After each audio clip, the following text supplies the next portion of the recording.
For the last 5-6 years, there has been this pervasive idea that the Vikings are at this crossroads between staying competitive and tearing it all down for some kind of tank. And they've never really taken that crossroads. And they've kind of just came out and explained why. So let's talk about it on the Locked On Vikings podcast. You like that on 3, 1, 2, 3, you like it! You are Locked On Vikings, your daily Minnesota Vikings podcast. Part of the Locked On Podcast Network, your team every day. Hey, everybody. Welcome to the Locked On Vikings podcast, part of the Locked On Podcast Network, your team every day. I'm your host, Luke Braun, and let's find some joy today. You can find Locked On Vikings wherever you find your favorite podcasts, whether it is an audio platform or YouTube or Amazon Fire or Roku. Just download the Locked On Minnesota Sports app. And a special shout out to those of you who do listen every single day. Appreciate y'all a lot. Today is Twitter Tuesday, which means I'm taking your questions. If you have questions for me, you can send them at Luke Braun NFL or at Locked On Vikings on Twitter. You can send them to me via email at lockedonvikingspodcast@gmail.com. You can also fill out the Google form in the show notes or leave a YouTube comment if you want. I'll find it there as well. The first question I'm going to take today comes from Dinesh Kalyana Sundar, who asks, can you talk about how we are setting ourselves up for 2024? If we went 8-9 and missed the playoffs, would you tear it up for 2025 and later? Okay. So this is what I was getting at in the cold open, and there was a Monday morning quarterback that came out on Monday. Of course, Albert Breer's doing that. He did a sit down with Kevin O'Connell. So big, long feature on the Vikings and the Monday morning quarterback at Sports Illustrated, if you're into that. And that was like a really big topic of conversation, was this sort of tug of war between tearing down for the future, but also like trying to keep things competitive now. And these things that are seen to be as diametrically opposed. If you have listened to Kwesi talk about this ever once, and he has answered this question so many times, they've been very clear that their goal here and what they are building is like they're building to something, and it's something substantive. The question is not, are they trying to build a team that wins games eventually? Like, oh my God, no, actually, no. The Vikings, they don't really want to win games like later. Like they're just going to kind of, they're really like too afraid to go more than like 8-9. Like if they get past the wild card round, that's like scary territory, right? Everybody's watching those games at that point, and you really can't get away with some of the things you get away. So really, they're just like good with the middle. They're just chilling. Like, how stupid do you think these guys are? They want to build a team that they think is a contender. And what are the values of a contending team, right? Well, we can argue about that till we're blue in the face. But one of the things that they mentioned in that article was about the locker room and the sort of community that was here and established when Kwesi and O'Connell got here. They really liked that, and they wanted to preserve that. And so the strategy here is forget the dichotomy of win now and win later, right? Like leave that. Take that, tear it up, throw it in the trash, okay? Think more substantively. Think away from spectrums and binaries. They are trying to transition to something that solves the problems that they inherited, which was like a top-heavy roster, guys were getting old, all that stuff, right? They wanted to transition out of that, but they wanted to keep what made the Vikings good. Now, to me, that makes perfect sense and raises no follow-up questions. I have no notes, and I get it. But it feels like because it requires you to think outside of a binary, it just breaks a bunch of people's brains. And it drives me nuts because I don't think that that's that difficult of a concept. I'm not coming at you, Dinesh, by the way. I love the questions that you ask, and thank you so much for listening. But it's a pretty genuine thing, and it's pretty clear that that's what the Vikings are trying to do. They're trying to build to something. Now, what that plan is, I think that's more of an O'Connell question. And his answer to that is, the locker room stuff is really important. The, McVay, Shanahan offense stuff, we've talked a ton about how that influences guys like, decisions like drafting Ed Ingram or Jordan Addison, how it influences their use of like Justin Jefferson and all that stuff, what they do at quarterback and all that. I think that big influence on picking Jaren Hall, for example. And on defense, I think they're going to try to build something a little more aggressive. I think they're going to try to stick in this Belichick-Flores tree, even if Brian Flores does go get a head coaching job later. I think they'll probably pick from the same tree, maybe even pick from Flores's staff, maybe to get whoever the next defensive coordinator is. We'll cross that bridge when we come to it. But to the follow-up of would you tear it up for 2025 and later, I don't know how long you've been listening to this show, but the answer is an emphatic no. Never tear it up. I don't think that really ever works. You're just digging yourself into a hole you have to dig out of. The way I see it is like the tear up the roster thing. It's like if you had a garage full of cars and you were kind of sick of those cars, so you sold those cars and you bought new cars. Did you really come out plus value? Like, look, if you sold a car for $800,000, really nice car, $800,000 car, and then you got a car of comparable value, but through shrewd negotiating, you only paid $600,000 for it. You came ahead. That's awesome. And if you can do that, for example, the idea would be like cutting Eric Kendricks and then being really, really excited about Brian Asamoah. If you can get the same level of play that you were getting out of Eric Kendricks out of Brian Asamoah, but now for a lot cheaper, and you only spent a 3rd round pick on that, then okay, great. You came out ahead. We love that. But the idea of just selling all your cars and being like, look at all the money I have now, isn't actually like generating value. You're just liquidating and unliquidating. There is a perfect 1-to-1 correlation between the amount of players you get rid of for assets and the amount of players you have to replace. And if you can't get ahead in those transactions, you shouldn't do them. And you should only do them in the case that you feel like you can get ahead in them. Moving on. Next one comes from Salvador Estrada, who says, what would be a successful season for the Minnesota Vikings in your eyes? Is it Super Bowl or bust?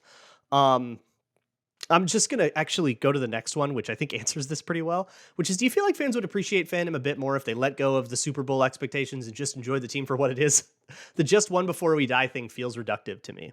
This whole thing reminds me of a John Boyce video from many, many years ago about March Madness. And I think it says like it's like a loser factory or something like that was in the title. You can still find it on YouTube. It's like 8 minutes long. I'll link it in the show notes if I remember. And it's about how, because of the size of the tournament, there are 64 teams that enter that tournament, 68 if you want to count the play-in. And 63 or 67, I guess, of those teams go home as losers. One goes home as a winner. And so many teams in the tournament have never even sniffed the end of it. I mean, so many teams, it's like a pipe dream for like Creighton to get into the Elite Eight or the Final Four, right? You never see it. Or Creighton got into the Elite Eight or went far this year, didn't they? There's like some of these schools are just kind of happy to be there.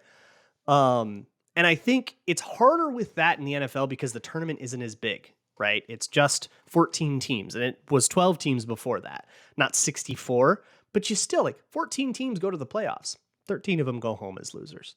And I think if we want to say, what does a successful season look like? Well, I think I have to ask the follow-up question is, to what end?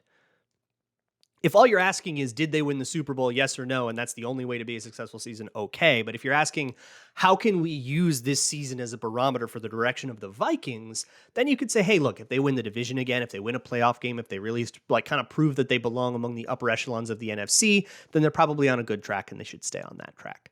But I think we can even cut out the middleman there and say, do we feel like they're on a good track at the end of the season? I don't know how you measure that. We'll measure that at the end of the season. We don't need to come up with our standards ahead of time. We'll say, hey, do we feel like they're on a good track or not? And what's working, what isn't? And let's fix what isn't working and let's stick with what is.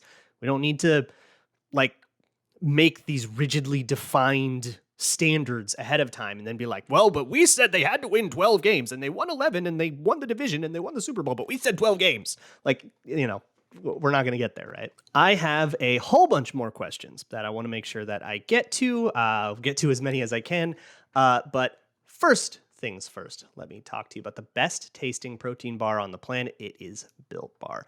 Built Bar is a delicious combination of 100% chocolate, but also not throwing your entire day off. This has been very clutch for me. I've been trying to watch my calories lately, and a Built Bar only has like 130 calories, maybe 170 if you get one of the particularly indulgent flavors. Like that's as high as it goes.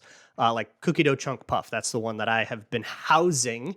170 a pop. It's totally not going to ruin your day. Even if you wake up at midnight with a chocolatey craving and you have absolutely no willpower like the weak man that I am. like 17 grams of protein, like 4 grams of sugar. Awesome. And now you can go to Walmart or Sam's Club. You can get like a 4-pack of like specialty flavors, or you can still just order whatever you want on built.com and get it delivered right to your door, whichever you prefer. Once again, that is built.com. You can thank me later. Moving on with this Twitter Tuesday episode of the Locked On Vikings podcast. Cardboard John Bob asks, how do we feel about Addison?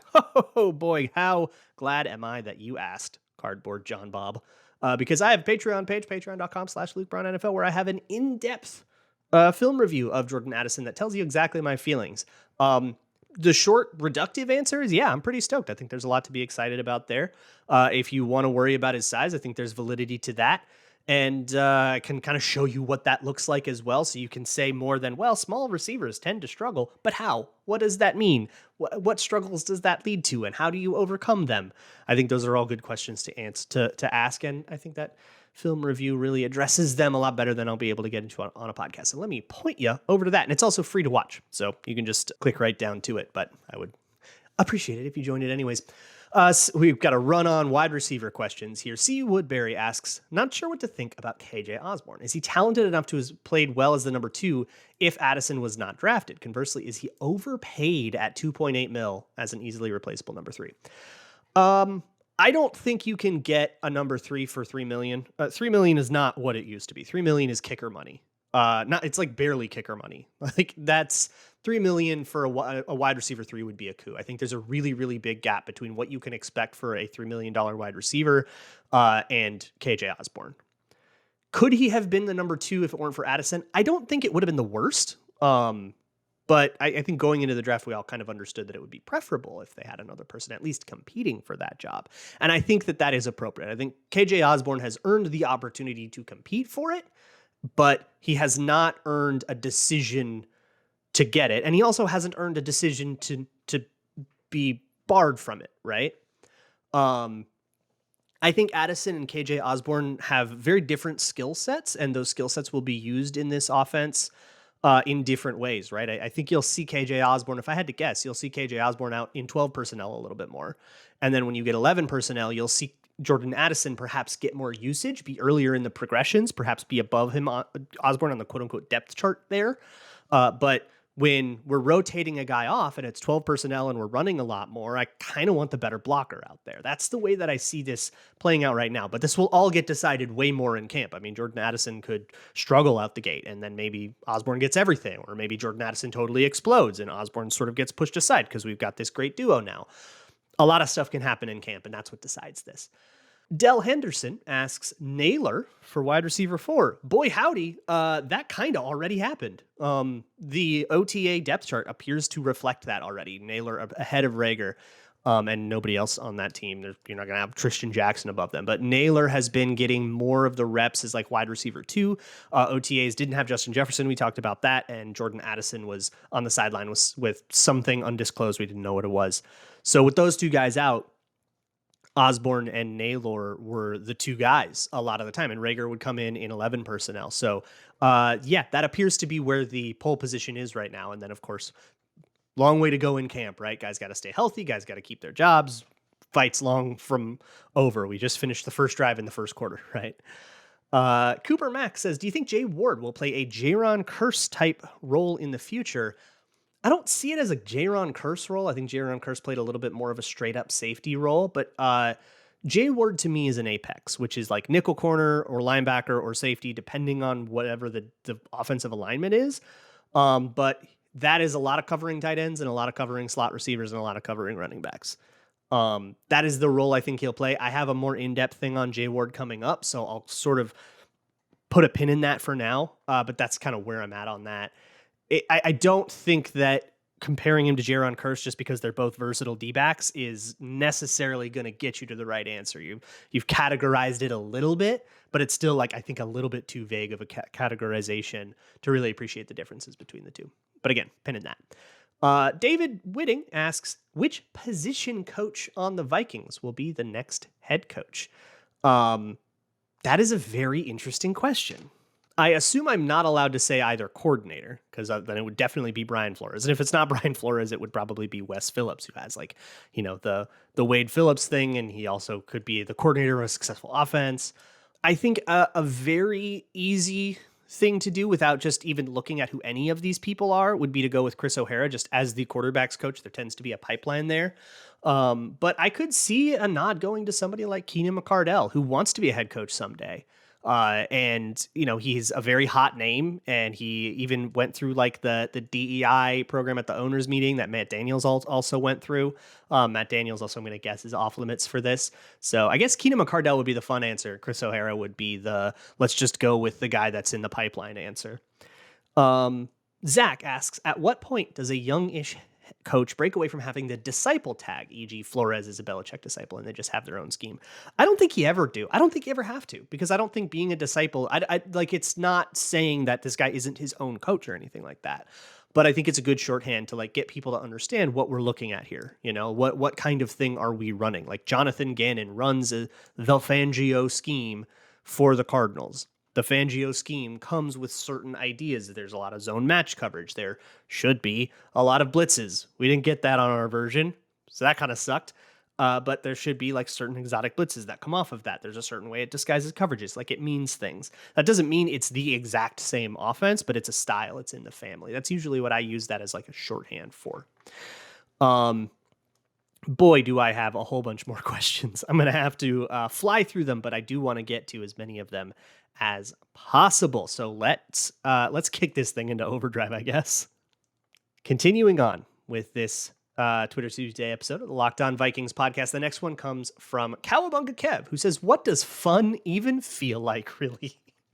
Okay, welfare check on Cowabunga Kev. I'm not hearing lots of Cowa or Bunga from that. I don't in that tone. But here's the deal. Hashtag find your joy. I say this a lot, but I think it's a good time in the offseason to reflect.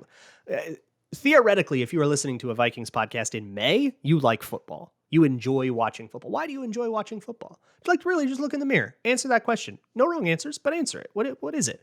For me, I love the academic part of it. I love learning it. I love the strategy and the technique, and I love how much there is to learn, how deep of a sport it is. There is always so much more to learn. It feels like I'm zooming in on a fractal. It's amazing. For some people, it's the competitive, it's the trash talk aspect. It's being able, you got your annoying uncle who's a Packers fan and you can kind of talk smack to him all the time. That's the deal for some people. Some people just think it's exciting to watch, see who's going to win. It will be interesting to see who will win, right? The John Boyce thing. Find your joy. And that is why you may have noticed at the beginning of the show, I have changed the way that I'm going to be introing the show now. The kid you copied off in math class is dead. Math class is over. I for a while have not felt like that really encompasses what this show is anymore. It's not really, I used to talk about like analytics a lot and used to kind of take a very like numerical perspective to things. So the math class thing really felt like that. And the kid you copied off, people started taking that as like me declaring some sort of expertise when really it was always meant to say, well, I'm not the teacher. I'm a student along with you. And you can copy the homework. Like that was always the point, but people seem to be taking it a little more literally as the show has grown. And I think I wanted something a little bit more true to who I have become as I have grown. And I think that hashtag find your joy is something that's been a real through line of this show. So we're going to take that for a test drive. Maybe we'll come up with a different slogan if we don't end up not liking it. But fun, what fun feels like, man, that's a you question. Can't answer it for you. Jojo P, who is a Steelers fan, I assume by the Avi, says, what did you think of Chandon Sullivan as a DB? Okay, so if you are wondering about Chandon Sullivan, I actually went on Locked On Steelers and gave Christopher Carter a quick rundown, so you can check that out, but I'll give you the one sentence version, which is, if he is anointed as an uncontested starter, you're in trouble. He was kind of a marked man. He was the uncontested starter for us, and it was a massive, I would say, underrated problem on the defense. A lot of guff went to Eric Kendricks and the safeties and the corners, like the outside corners, Cameron Dantzler and stuff. And I think the problems with Chandon Sullivan got lost in that shuffle, but they were definitely significant. I do not trust him in one-on-one man coverage. That's a problem for slot. Jack says, if you could have any two players from the 2004 Vikings to add to this team, who would they be and why? Only caveat is you can't pick Randy. Okay, I figured that would be the caveat because that wouldn't be any fun. Pulling up the starters, boy, to add to this team, like Bryant McKinney would be a great one, but we have two tackles I feel pretty good about, and I feel like I can do better. Antoine Winfield is a really easy one. Just give me a good corner, Antoine Winfield. I truly think he should be in the Hall of Fame. That is absolutely a homer take, and I don't care that it's a homer take. Arrest me, and I will go to jail with a smile on my face. So I'll put Antoine Winfield in easy. EJ Henderson's a really interesting name there. Kevin Williams probably is the guy. He actually was an all-pro all the time. Matt Burke would be an interesting name as well. I think I'm going to go with Kevin Williams, though. Kevin Williams and Antoine Winfield really shore up the front end and the back end of the defense. And then another very interesting one from Jake Bieber. If you could combine two Vikings depth players to make one starter, I love the Cronenberg imagery. Who would they be and what position would they play? Like, they're coming out with like 3 arms. Like, come on, we're not that good at stem cells yet. So 2 depth players combined into one starter. I probably don't want to go with like different positions, right? I don't want to be like, Jalen Naylor plus a defensive end, plus DJ Wanham, because that would sort of get like, you'd get like a guy that's too small to play a position and also a little too slow for this. Like, if I want like a DJ Wanham and Patrick Jones, I'm going to give you. I think that Wanham gives you a quickness and Patrick Jones gives you a stoutness that I think together they create a quality edge rusher that could be and they really like cover each other's flaws. Very interestingly, that's also interesting. Like, who counts as a depth player? I would love to staple Oli Udo's athleticism onto Austin Schlottmann's technique. Is that a weird one? I don't know what position that guy would play. It would be something on the offensive line, and I think it could create. That's another 2 guys that I think cover each other's weaknesses really well, which I think is kind of what you're driving at here. Holly Lou asks, last year in the third quarter, the Vikings ranked 31st in time of possession, 30 in scoring defense, 22nd in scoring average. To what extent do you anticipate our third quarter woes to be solved by a more aggressive defense and a focus on sustaining drives? So here's the thing. I think that is a coincidence. I think that is just weird splits. I don't think that there's anything in particular about the third quarter that doesn't also apply to the second or the first quarter, except for like the very first drive and the very last drive of the half, or the very last drive, like the first half of the fourth quarter, I think pretty much plays out like the third quarter dynamically. I think that this is mostly just coincidence, and our brains are trained to find patterns even where there are none. So I think variance will turn that around. And maybe third quarters will be great next year and they'll be bad at second quarters. Like, it's kind of just how it goes. Seth Toops asks, Logan Roy equals Red McCombs. Succession finale happened this weekend. I don't think that that's a great comp because, Logan Roy was not cheap. I mean, he was willing the whole time throughout the whole, but Succession spoilers, by the way. The whole show, Logan Roy was ready to spend out the wazoo to acquire Pierce, the other TV network. He was, I think, a lot less of a progressive force, right? He was like the whole point of it was that he was kind of a dinosaur, and Red McCombs took a lot of the stodgy dinosaurness out of the Vikings. He brought energy back to the Vikings and kind of was a shot in the arm when he got there. We remember him now for being cheap, but when he got there, he was a shot in the arm. And I don't think you could ever say that about Logan Roy. I think a better comp would be like Al Davis. I thought about this. Al Davis, also a very progressive force in the NFL, but by the end, he was kind of a dinosaur. He sat on the throne for until I think basically the day he died, right? And then his fail son took over and things are going bad. Maybe that's a little bit too mean. And I don't want to spoil the end of Succession for people who haven't watched it, so I won't go any further there. Big Rich says, how is Jaren Hall progressing? Do you regret us not getting Hooker in the second? All right, Big Rich, if you know my Hooker take and you're asking me this anyways, I swear to God, I will find your address. I was a huge Hooker hater throughout the entire draft process. I don't think that he is a starting quarterback in the NFL. And now that he's landed on the Lions, who are enamored with Jared Goff, I don't think he's going to ever be expected to be a starter in the NFL, which is wild for them to do in the second round. One of many gripes I have with their draft.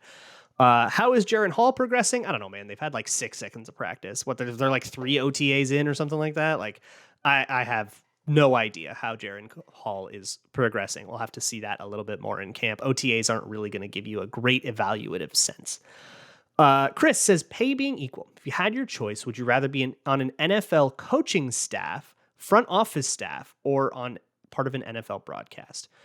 If I were actually to work in the NFL, I would probably either be in the graphics truck on TV, like working as part of like behind the scenes for Fox. I have a little bit of experience doing that for high school broadcasts, or I would do cut-ups, film cut-ups, like as a QA assistant, like a quality control assistant for a coaching staff. That would, I guess, count as coaching the staff, but it would be like, hey, cut up the Eagles on third downs when they blitz. And I would be able to do that, right? Like I at least know enough to do that. And I'm very, very quick on an editing software, so I can actually make those cut ups pretty fast, and that could be valuable. That's always the thing that I would say. And the job that I think I could do now. In the dream of dreams, would I rather be like a head coach, a GM, or a broadcaster or whatever? I think I would like to be a coach, but not a head coach. I think that's what I like. I would like to work with people and help improve them. That's, I think, the thing that resonates the most with me personally. And I don't really care what level that's at. Nolan Nelson says, will the offensive line improve from last year? O'Neal might not be ready to go right away. Darrisaw has his injury issues that could ruin his season. That's just concussions, by the way. And I mean, yeah, concussions are definitely concerning, and he had a couple last year, so you have to watch that. But he does have a new helmet, so maybe there's that. But will Bradbury be able to build on last year's success? Are you confident in the guards improving? Okay, so that's way too long a thing for where we're already kind of bumping up on time here. But what I will say is stay tuned for future episodes. I'm going to attack a lot of this stuff very soon with the offensive line, and also on my Patreon page. So check that out. Stay tuned for some of this stuff. We'll see what happens for the rest of this week. That might be some of that. I want to do one on Ed Ingram. We haven't really looked deep on Ed Ingram, really. So we'll do that soon. I will see you all for that tomorrow, whatever it is. And as always, Skull.